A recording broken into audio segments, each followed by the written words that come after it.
Assalamualaikum warahmatullahi wabarakatuh. Salam sejahtera untuk kita sekalian. Adil katalino bacuramin kasaruga basengan kajubata arus arus arus. Seperti biasa kita belajar bahasa Indonesia kelas 12 semester 1 atau semester gasal. Pada hari ini kita membahas tentang bagaimana sejarah, bagaimana cerita sejarah Indonesia, yaitu tepatnya di pelajaran bahasa Indonesia. Ayo kita mulai pelajarannya, tapi perlu diingat, tetap jaga kesehatan, selalu patuhi protokol kesehatan, jangan keluar rumah kalau tidak berkepentingan. Kita tetap belajar seperti biasa secara online seperti ini. Tetap semangat, tetap mengejar mimpi, tetap menuju masa depan yang lebih cerah nantinya. Langsung saja kita mulai materi kita pada hari ini. Ini materinya. Menikmati cerita sejarah Indonesia. Pengertian teks cerita sejarah. Teks cerita sejarah adalah teks yang menjelaskan dan menceritakan tentang fakta dan kejadian masa lalu yang menjadi latar belakang terjadinya sesuatu yang mempunyai nilai sejarah. Atau definisi lainnya yaitu teks cerita yang berdasarkan catatan-catatan peristiwa masa lampau dikembangkan berdasarkan bukti-bukti yang ditemukan yang nantinya menjadi teks kenyataan sejarah. Ciri-ciri teks cerita sejarah, adapun ciri-cirinya yang dimiliki oleh teks sejarah diantaranya disajikan secara kronologis atau urutan peristiwa atau urutan kejadian. Bentuk teks cerita ulang, struktur teksnya sering menggunakan konjungsi temporal. Isi berupa fakta, struktur teks cerita sejarah harus terdapat 3 struktur sebagai berikut. Bagaimana membuat teks cerita sejarah itu menjadi lebih baik, yaitu yang pertama orientasi. Pada bagian ini berisi tentang pengenalan atau pembukaan dari teks cerita sejarah. Biasanya berisi mengenai penjelasan singkat dari suatu peristiwa yang diceritakan, insiden atau urutan kejadian. Pada bagian ini berisi mengenai rekaman peristiwa sejarah yang terjadi yang disampaikan menurut urutan kejadian atau waktu dari awal kejadian hingga sampai pada akhir kejadian tersebut. Bagian ini merupakan bagian pokok dari teks cerita sejarah yang biasanya dituliskan secara rinci dan mendetail, sehingga para pembaca akan lebih memahami hal apa saja sebenarnya yang terjadi pada masa lalu. Reorientasi merupakan bagian akhir dari teks tersebut. Biasanya pada bagian ini berisi mengenai komentar pribadi dari si penulis itu sendiri mengenai kejadian yang ditulisnya. Namun ada juga beberapa teks cerita sejarah yang tidak menambahkan bagian penutup ini. Itu sah-sah saja, karena bagian ini hanya bagian opsi atau pilihan saja. Kaidah kebahasan teks cerita sejarah. Ciri-ciri kebahasan teks cerita sejarah yaitu ditandai dengan adanya pronominal atau kata ganti. Kata ganti menunjukkan kejadian atau peristiwa, adanya kata kerja atau verba, yaitu verba material, dan konjungsi atau kata penghubung temporal. Untuk lebih jelasnya, nah contoh seperti ini ya, yaitu merupakan kata ganti yang digunakan untuk menggantikan benda atau menamai seseorang atau sesuatu secara tidak langsung. Kata ganti orang pertama tunggal. Misalnya saya, aku, beta, sahaya. Itu contohnya ya.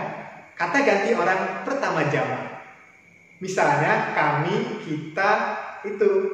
Lalu kata ganti orang kedua tunggal, misalnya kamu, engkau, kau, Anda, dikau.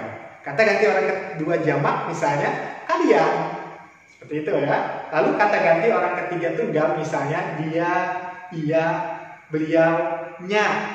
Lalu kata ganti orang ketiga jamak misalnya mereka. Seperti itu.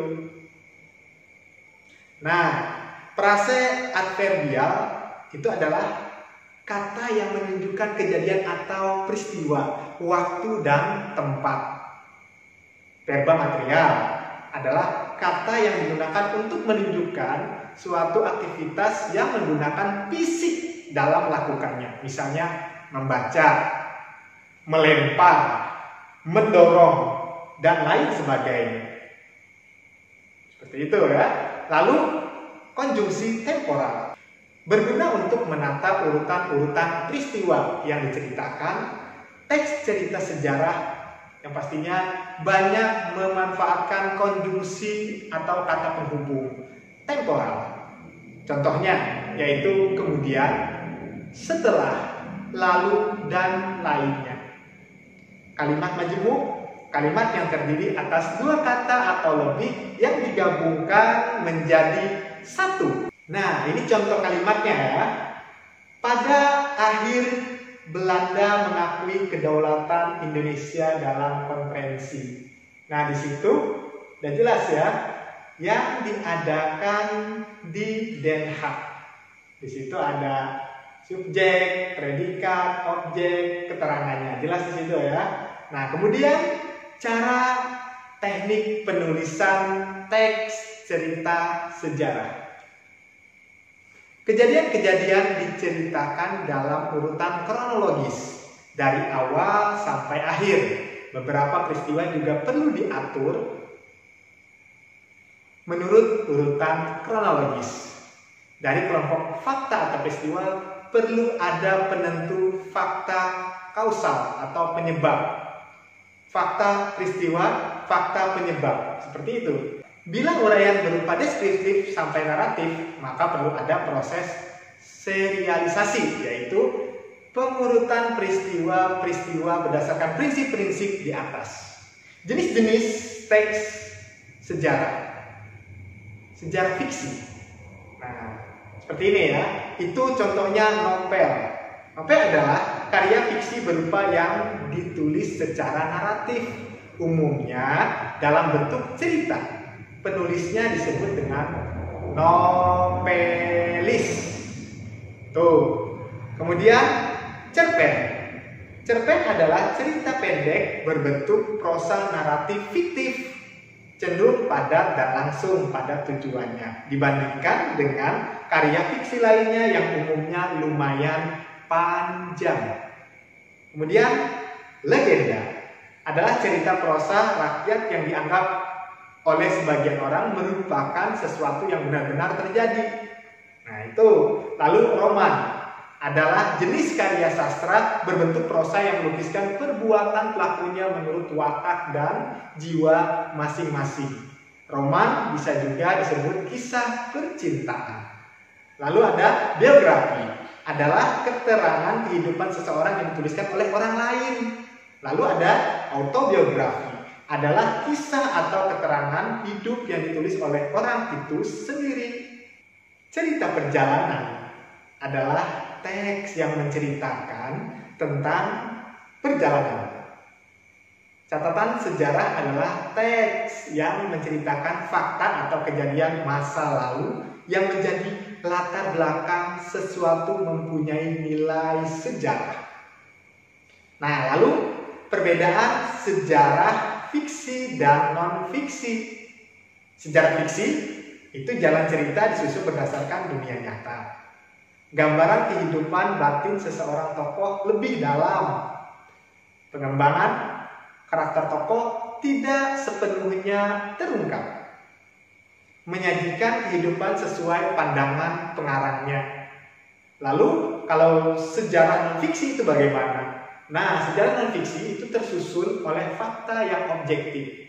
Gambaran kehidupan tokoh ditulis lebih lengkap berdasarkan fakta. Penyajian kehidupan sesuai data dan faktanya. Fungsi teks cerita sejarah.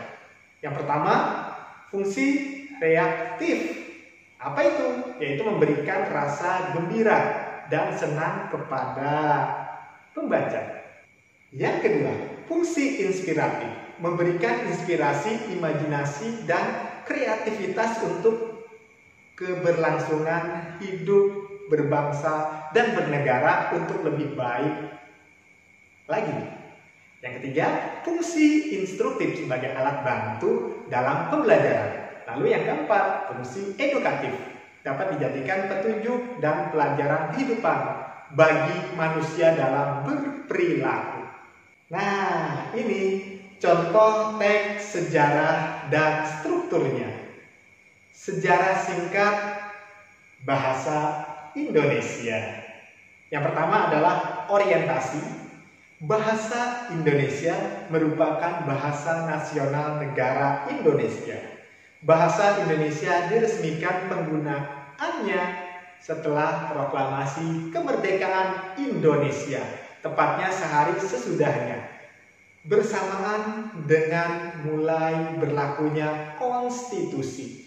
Bahasa Indonesia pada dasarnya berasal dari bahasa Melayu. Pada zaman dahulu, lebih tepatnya pada zaman Kerajaan Sriwijaya.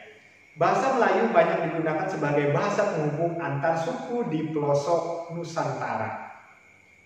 Itu yang berikutnya adalah urutan peristiwa. Bahasa Melayu mulai dipakai di kawasan Asia Tenggara sejak abad ke-7. Buktinya ditemukan prasasti di Kedukan Bukit Kerangka tahun 683 Masehi Palembang. Talang Tuo Barangka tahun 684 Masehi Palembang. Kota Kapur Barangka tahun 686 Masehi Bukit Barat. Karang Birahi Barangka tahun 688 Masehi Jambi. Prasasti-prasasti itu bertuliskan huruf Pranagari berbahasa Melayu kuno.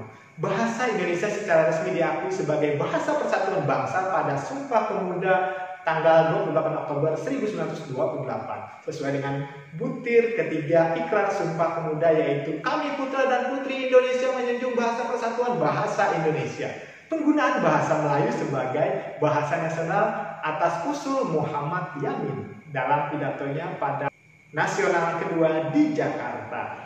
Pada tahun 2008 dicanangkan sebagai Tahun Bahasa 2008. Oleh karena itu, sepanjang tahun 2008 telah diadakan kegiatan kebahasaan dan kesastraan.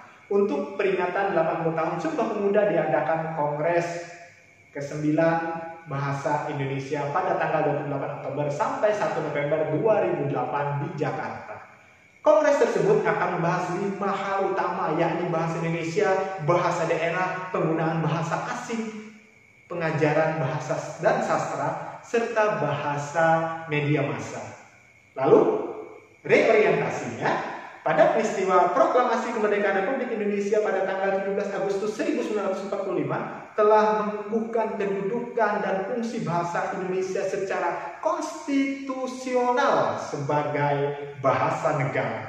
Kini bahasa Indonesia dipakai oleh berbagai lapisan masyarakat Indonesia baik di tingkat daerah maupun pusat. Tuh. Nah, di sini kita sudah belajar tentang bagaimana sejarah bahasa Indonesia. Bagaimana cara pembuatan teks sejarah Indonesia. Nah, semoga ini bisa bermanfaat ya.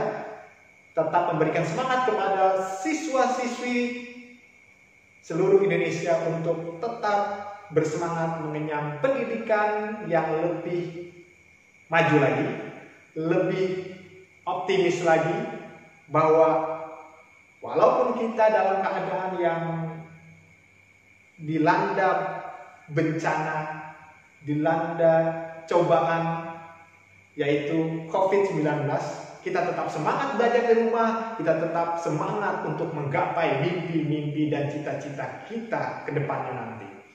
Kita harus tetap maju, tetap mengejar mimpi-mimpi kita yang pasti nantinya akan membawa kita kepada kesuksesan Indonesia yang menjadi lebih baik. Tetap semangat, tetap selalu berpikiran positif dan selalu bersyukur. Akhir kata, assalamualaikum warahmatullahi wabarakatuh. Dah.